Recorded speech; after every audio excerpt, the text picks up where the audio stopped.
સ્વાધ્યાય એની અંદર આપણે જોઈએ ફર્સ્ટ ક્વેશ્ચન એક દ્રાવણ લાલ લિટમસને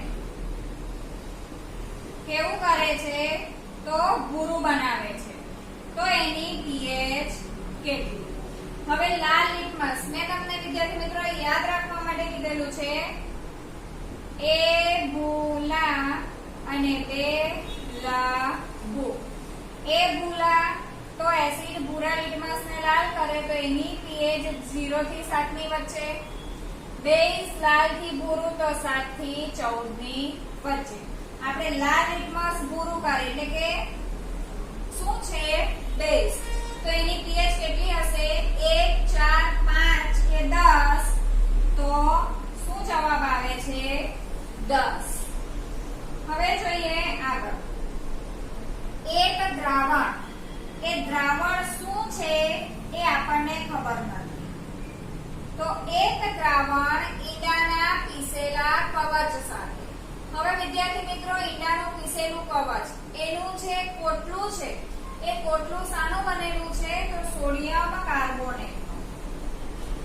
તો સોડિયમ કાર્બોનેટ સાથે પ્રક્રિયા કરીને શું ઉત્પન્ન કરે છે વાયુ ઉત્પન્ન કરે છે।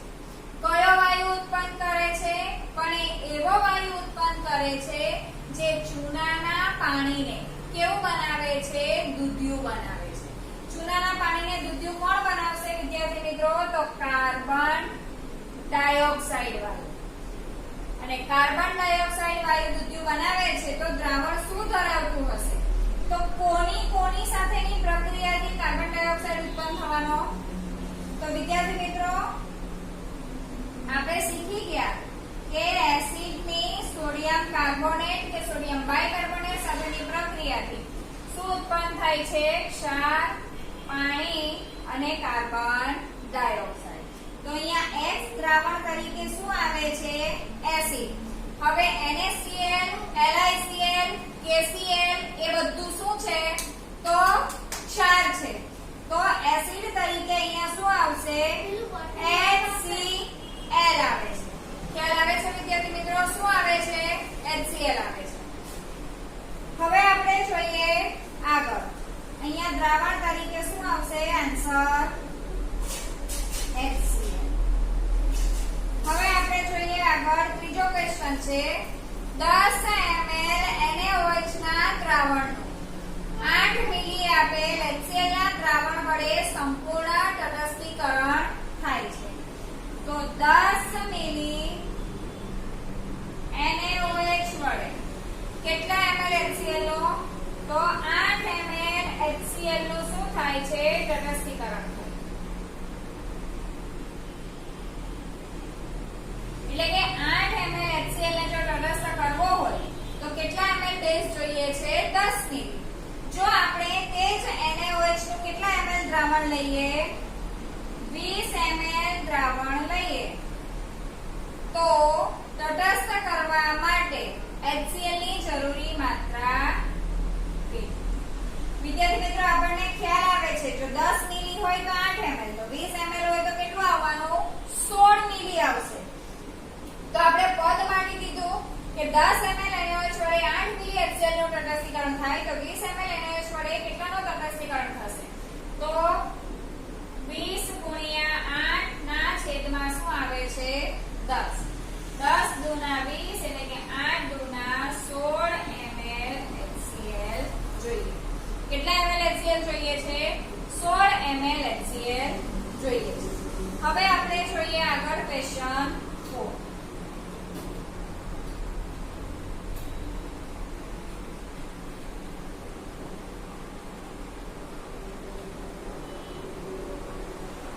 ક્વેશ્ચન 4 ની અંદર છે અપચાના ઉપચાર માટે નીચેના પૈકી કયા પ્રકારની દવાઓનો ઉપયોગ થાય છે એન્ટીબાયોટિક એટલે કે પ્રતિજીવી એનાલ્જેસિક એટલે કે વેદનાહાર એન્ટાસિડ એટલે કે પ્રતિએસિડ અને એન્ટિસેપ્ટિક એટલે કે જીવાણુનાશક। તો એસિડિટીના ઉપચાર માટે વિદ્યાર્થી મિત્રો શું આવે છે તો પ્રતિએસિડ એટલે કે જવાબ શું આવશે એન્ટાસિડ। આગળ જોઈએ પાંચમો ક્વેશ્ચન છે નીચે દર્શાવેલ પ્રક્રિયા માટે પહેલા શબ્દ સમીકરણ લખો અને ત્યારબાદ સમતોલિત સમીકરણ લખો. તો મંદ સલ્ફ્યુરિક એસિડની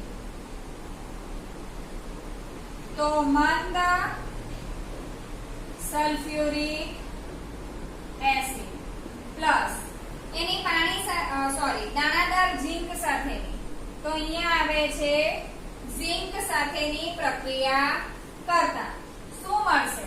તો આ છે એસિડ અને ઝીંક એ શું છે? ધાતુ. તો એસિડની ધાતુ સાથેની પ્રક્રિયાથી આપણને શું મળશે? તો ક્ષાર અને હાઇડ્રોજન વાયુ મળે છે.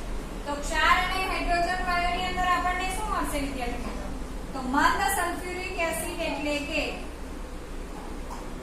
H2SO4 પ્લસ ઝીંક. તો આ ઝીંક સલ્ફેટ બનશે એટલે કે ZnSO4. તો શું મળે છે? ઝીંક સલ્ફેટ પ્લસ હાઇડ્રોજન વાયુ પ્લસ H2. હવે આપણે સમીકરણને શું કરવાનું છે? બેલેન્સ કરવાનું છે. તો અહીંયા ઝીંક મળે છે solid, H2SO4 aqueous, ZnSO4 aqueous અને હાઇડ્રોજન ગેસ. તો ZnA હાઇડ્રોજન 2 SO4 1. તો અહીંયા સલ્ફર 1 અને ઓક્સિજન કેટલા છે? 4. તો અહીંયા સમીકરણ બેલેન્સ થશે. આગળ જોઈએ એની અંદર આપણે બીજું સમીકરણ મંદ હાઇડ્રોક્લોરિક એસિડ.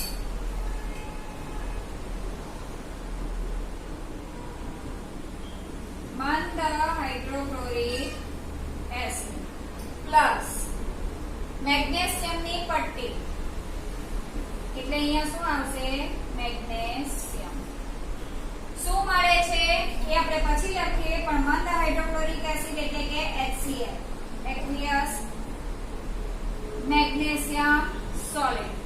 ફરી પાછું વિદ્યાર્થી મિત્રો ધાતુ અને એસિડ, તો આપણને ક્ષાર અને હાઇડ્રોજન વાયુ. મેગ્નેશિયમ કોની સાથે પ્રક્રિયા કરશે? Cl સાથે. Mg અને Cl. Cl ની સંયોજકતા 1, મેગ્નેશિયમ ની 2. ક્રોસ ગુણાકાર કરીએ એટલે MgCl2 પ્લસ હાઇડ્રોજન. ખ્યાલ આવે છે? હવે આપણે જોઈએ તો આપણને મળશે મેગ્નેશિયમ ક્લોરાઇડ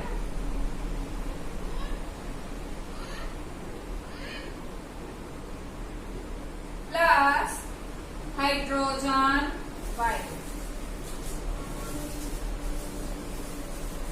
હવે અહીંયા આપણે જોઈએ તો MgA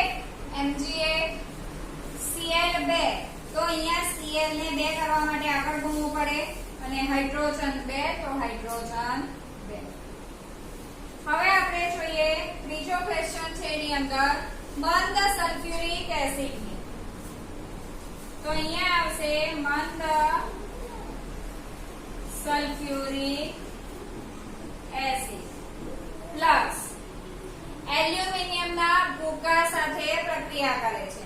તો વિદ્યાર્થી મિત્રો એલ્યુમિનિયમનો ભૂકો એટલે કે આપણે લેવાનું છે એલ્યુમિનિયમ. ચાલો તો અહીંયા આપણે મંદ સલ્ફ્યુરિક એસિડ એટલે કે H2SO4 aqueous એલ્યુમિનિયમ એટલે કે Al. હવે એ કોની સાથે પ્રક્રિયા કરશે? તો SO4 સાથે પ્રક્રિયા કરે છે. તો SO4 સાથે તો અહીંયા એલ્યુમિનિયમ અને SO4. એલ્યુમિનિયમની સંયોજકતા 3, SO4 ની સંયોજકતા 2. ક્રોસ ગુણાકાર કરીએ તો આપણને શું મળશે? તો Al2SO4 thrice. Al2SO4 thrice. હવે આપણે જોઈએ બીજું શું મળશે? તો હાઇડ્રોજન વાયુ.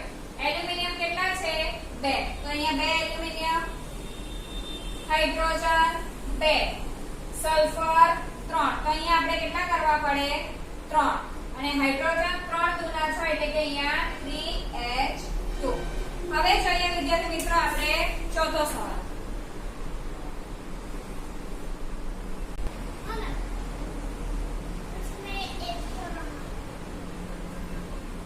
ચાલો હવે જોઈએ આગળ છે ડી. લોખંડની મંદ હાઇડ્રોક્લોરિક એસિડના બેર સાથે પ્રક્રિયા કરતા.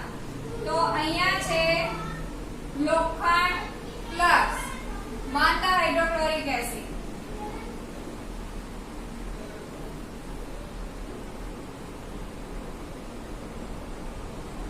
તો લોખંડ પણ વિદ્યાર્થી મિત્રો ધાતુ છે અને એસિડ, એટલે અહીંયા પણ લોખંડની કોની સાથેની પ્રક્રિયા છે? તો એસિડ સાથેની પ્રક્રિયા. અહીંયા FeCl સાથે પ્રક્રિયા કરશે તો બનશે FeCl2 પ્લસ હાઇડ્રોજન વાયુ. બનશે ફેરિક ક્લોરાઇડ અથવા તો આયર્ન ક્લોરાઇડ પ્લસ હાઇડ્રોજન વાયુ. Fe8 Cl2 2, તો અહીંયા Cl2 2 તો હાઇડ્રોજન 2.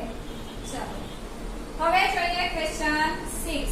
આ બધા જ ક્વેશ્ચનો આપણે કરી ગયેલા છે વિદ્યાર્થી મિત્રો કે આલ્કોહોલ અને ગ્લુકોઝ જેવા સંયોજનો હાઇડ્રોજન ધરાવે છે પરંતુ તેઓ એસિડની માફક વર્ગીકૃત થતા નથી.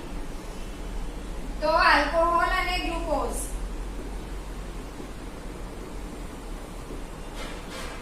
ભલે બંને હાઇડ્રોજન ધરાવે છે પરંતુ તેઓ શું મુક્ત નથી કરતા?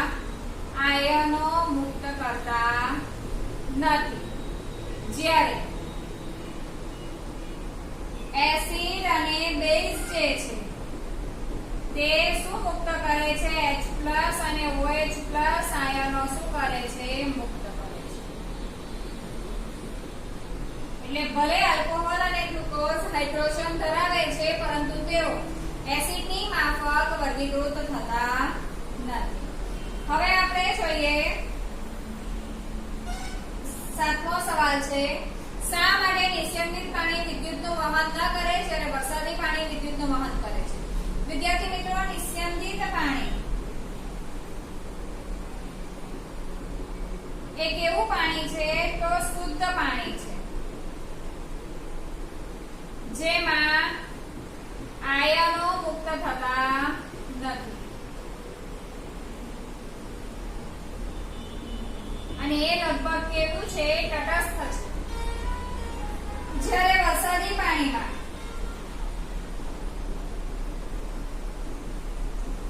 અશુદ્ધિઓ શું છે? હાજર છે.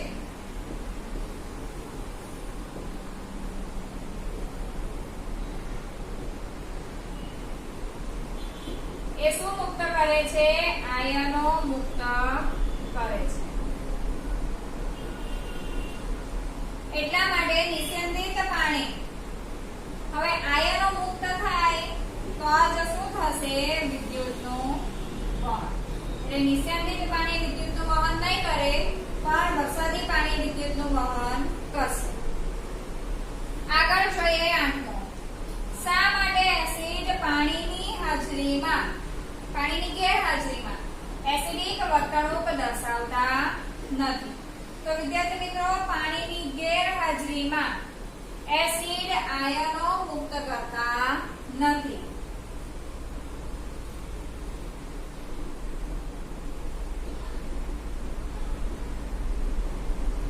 પાણીની ગેરહાજરીમાં એસિડ H+ આયન મુક્ત કરતા નથી.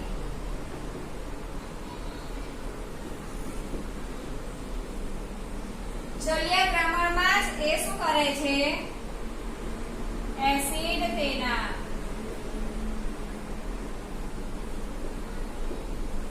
જલીય દ્રાવણમાં જ આયનો શું કરે છે?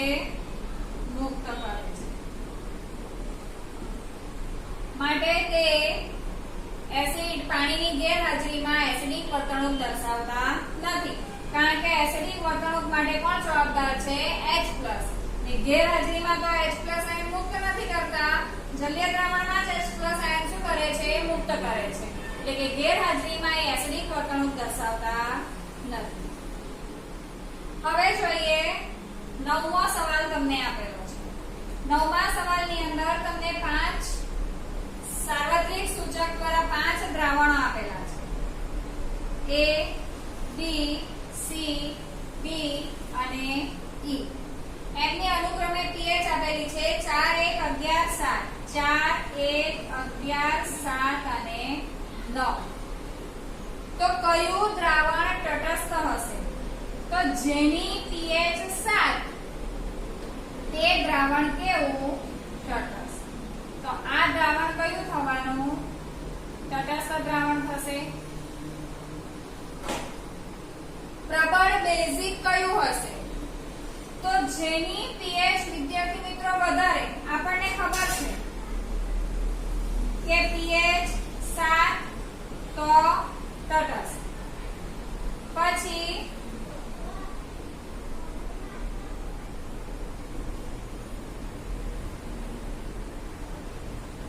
જેમ જેમ આપણે ડાબી બાજુએ જઈએ તેમ એસિડિકતા શું થાય છે વધે ને આપણે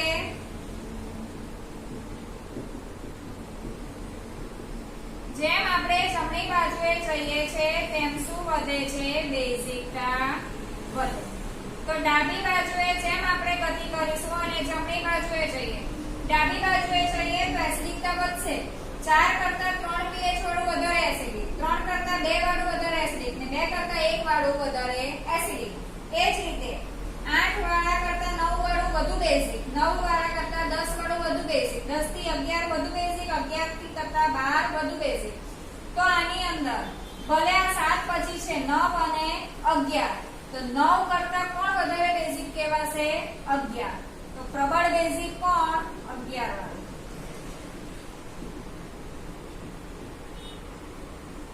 હવે જોઈએ આપણે બીજું પૂછેલું છે પ્રબળ એસિડિક આપણે આગળ જોઈએ કે આ બેમાંથી આપણે જોવાનું છે 4 અને 1 4 કરતા હજુ આગળ આપણે ડાબી બાજુએ જઈએ તો કોણ આવે છે 1 એટલે કોણ વધારે એસિડિક હશે તો આ શું હશે પ્રબળ એસિડિક હવે જોઈએ નિર્બળ એસિડિક તો નિર્બળ એસિડિક કોણ 4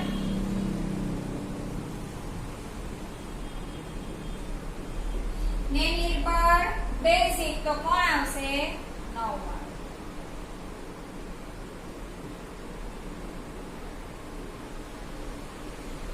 ખ્યાલ આવે છે વિદ્યાર્થી મિત્રો તો હવે આપણે જોઈએ 10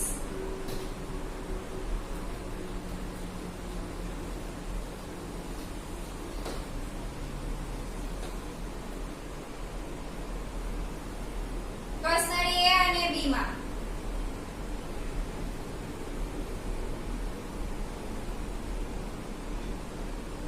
સમાન લંબાઈની મેગ્નેશિયમ પટ્ટી લીધેલી છે હવે મેગ્નેશિયમ પટ્ટી છે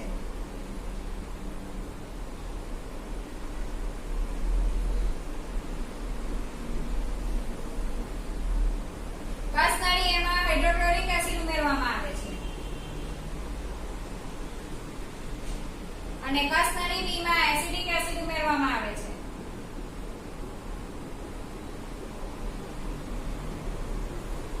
તો કઈ કસનળીમાં અતિ તીવ્ર હાઇડ્રોજનના ઉભરા મળે છે તો કઈ કસનળીમાં વિદ્યાર્થી મિત્રો હાઇડ્રોજનના ઉભરા મળશે એક તો આ એસિડની ધાતુ સાથેની પ્રક્રિયા છે Mg HCl MgCl2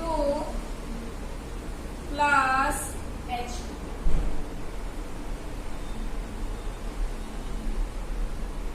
અને અહીંયા પણ શું આવશે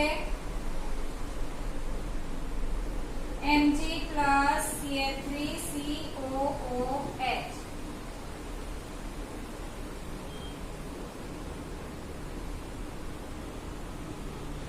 હવે જોઈએ આની અંદર આપણે ચર્ચા કરીએ તો હાઇડ્રોજન વાયુના ઉભરા હવે HCl જે છે એ પ્રબળ એસિડ છે હવે પ્રબળ એસિડ એટલે વધારે પ્રમાણમાં ઝડપથી શું ઉત્પન્ન કરશે તો હાઇડ્રોજન કારણ કે HCl પ્રબળ એસિડ હોવાને કારણે એ સંપૂર્ણ એનું શું થશે આયનીકરણ થાય છે પ્રબળ એસિડ હોવાથી સંપૂર્ણ એનું શું થશે આયનીકરણ થશે જ્યારે આની અંદર કેટલું આયનીકરણ થશે તો 2 થી 3% જેટલું શું થાય છે H+ આયન એટલે કે છૂટો પડે છે એનો મતલબ કે આની અંદર ઝડપથી શું આવે છે તો H+ આયનો વધારે ઝડપથી ઉત્પન્ન થશે તો જેટલા H+ આયનો વધારે ઝડપથી ઉત્પન્ન ઉત્પન્ન થાય તેટલા H2 ના ઉભરા કેવા આવશે વધારે. આ કેવો એસિડ થવાનો નિર્બળ એસિડ અને નિર્બળ એસિડ એટલે ઉભરા કેવા આપે પ્રમાણમાં ઓછા. ચાલો આગળ જોઈએ 11મો સવાલ છે તાજા દૂધની pH કેટલી છે 6.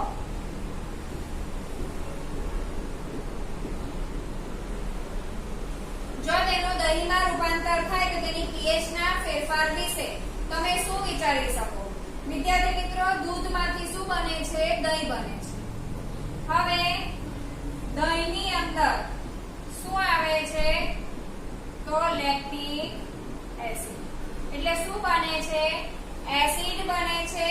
તો એસિડ બને છે એટલે કે pH નું મૂલ્ય દૂધ કરતા દહીં આપણને કેવું લાગે છે ખાટું લાગે છે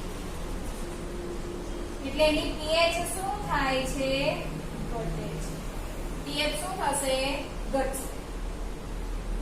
આગળ જોઈએ 12મો ક્વેશ્ચન છે એક દૂધવાળો તાજા દૂધમાં ખૂબ જ અલ્પ માત્રામાં શું ઉમેરે છે તો બેકિંગ સોડા ઉમેરે છે.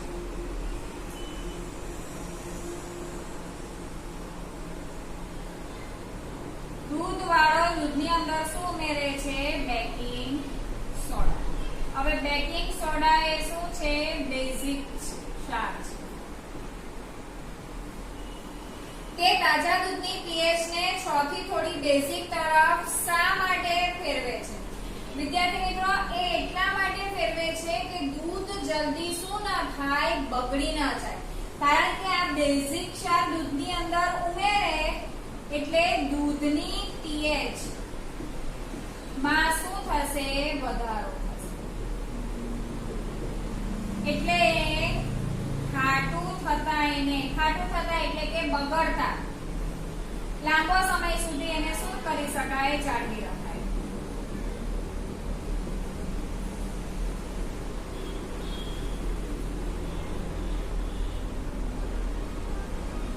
ચાલો બીજો સવાલ પૂછેલો છે શા માટે આવું દૂધ દહીં બનવા માટે વધુ સમય લે છે? વિદ્યાર્થી મિત્રો દૂધ છે એના કરતા એની pH માં શું થાય છે વધારો થયો છે. એટલે જેમ બેઝિકતા વધારે તેમ તટસ્થીકરણ થવા માટે સમય કેવો લેશે વધારે લેશે. એટલા માટે કારણ કે દૂધની pH માં દૂધ શું થાય છે વધુ બેઝિક બને છે.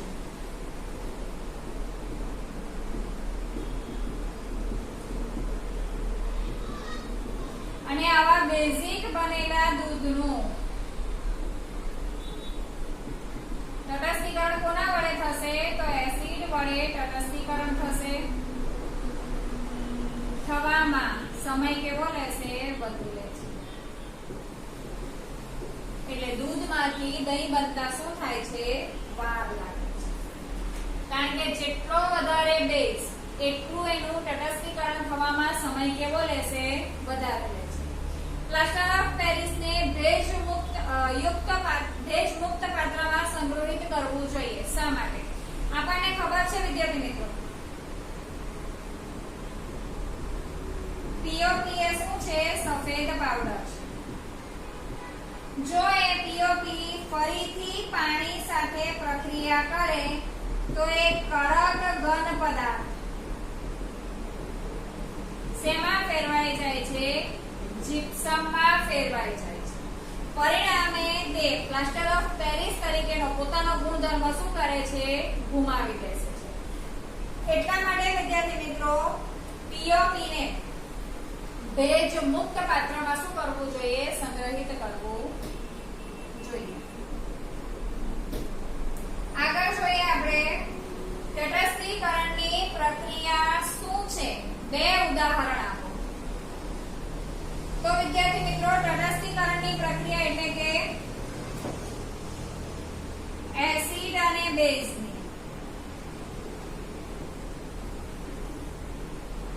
એકબીજા સાથેની પ્રક્રિયાથી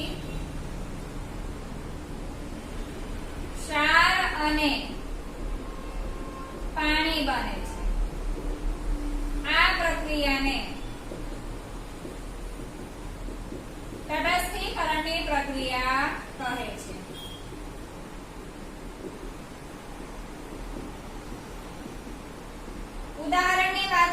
આપણે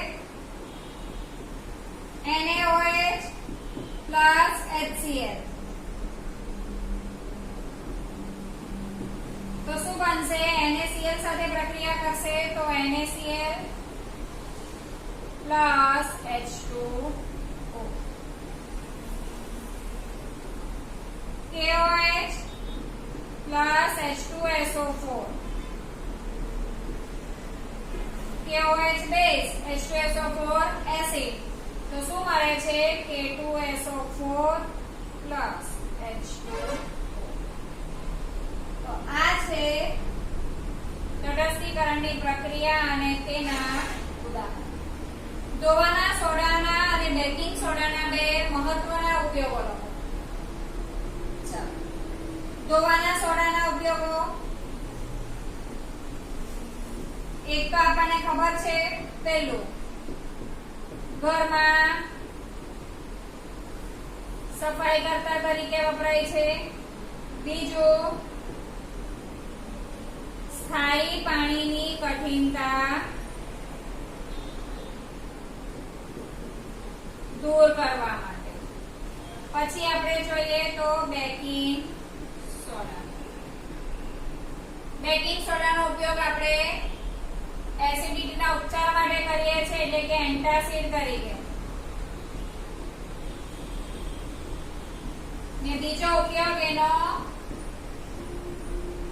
સોડા અગ્નિશામક તરીકે. તો આ છે ધોવાના સોડાના ઉપયોગો અને બેકિંગ સોડાના ઉપયોગો. તો વિદ્યાર્થી મિત્રો, અહીંયા સ્વાધ્યાયના 15 ક્વેશ્ચન પૂરા થાય છે. Thank you.